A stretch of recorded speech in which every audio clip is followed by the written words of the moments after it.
ஆட்சி நடத்திய Germany Hitler அவர்கள் இது போன்ற அமைச்சரவையை கூட்டி அங்கே ஒரு கோழியை கொண்டு வர சொல்கிறார்.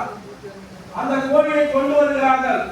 அந்த அரங்கத்திலே அந்த கோழியினுடைய இறகை உயிரோடு இருக்கும் போது ஒவ்வொன்றாக புடுங்குகிறார். அந்த கோழி கத்துகிறது, கதறுகிறது, வலி தாங்க முடியாமல்.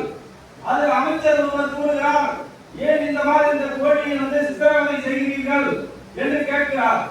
இருந்தபோதும் மௌனமாக தொடர்ச்சியாக அந்த கோழியினுடைய இறகை முழுவதுமாக பிடுங்கிவிட்டார். பிடுங்கிவிட்டு அந்த கோழியை தரையிலே விடுகிறார்.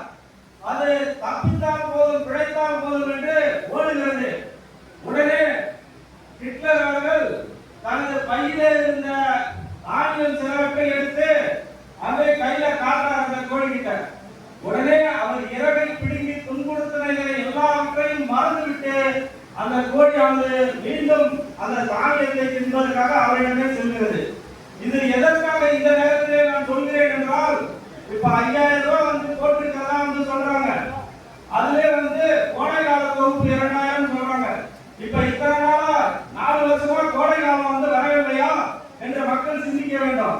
அதுபோல இந்த தில்லுமுள்ள திமுக ஹிட்லர் எவ்வாறு கோழி சித்திரவதை செய்து தானியத்தை காட்டி வரவேற்றாரோ அதே போன்று கொடுங்கோலாட்சி தமிழகத்தில் நடத்தக்கூடிய திமுக ஸ்டாலின் இந்த நேரத்திலே ஓட்டு வேட்டைக்காக, மக்களை ஏமாற்றும் நோக்கத்திற்காக இந்த 5000 ரூபாய் போடுறாரு. அந்த கோழி எவ்வாறு சென்றதோ அதுபோல் மக்கள் சென்று அங்கே ஓட்டு போடக்கூடாது என்பதை நாம் மக்களிடம் எடுத்து சொல்ல வேண்டும் என்று இந்த நேரத்திலே பதிவு செய்து கொள்கிறேன். அதுபோல பொங்கலுக்கு அண்ணன் எடப்பாடியார் முதல் கொண்டு மாண்புமிகு இளைஞர் புரட்சி தலைவி அம்மா அவர்கள் 2014 இருந்து பொங்கல் பரிசு தொகுப்பு வழங்கிட்டு இருக்காங்க. அதற்கு தொடர்ச்சியாக அண்ணன் எடப்பாடியார் அவர்களும் பொங்கல் பரிசு தொகுப்பு வழங்கினார். உடனேயே அச்சுறுத்திய கொரோனா காலத்துல மக்கள் எல்லோரும் பொருளாதார பின்னடைவை சந்திச்சாங்க.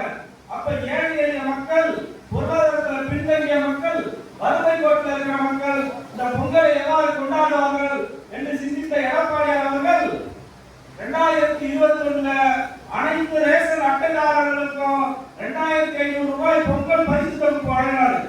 அதோட பொங்கல் தொகுப்பை வழங்கினார். அப்ப எதிர்கட்சி தலைவர் ஸ்டாலின் என்ன சொல்றாரு, நீங்க 2500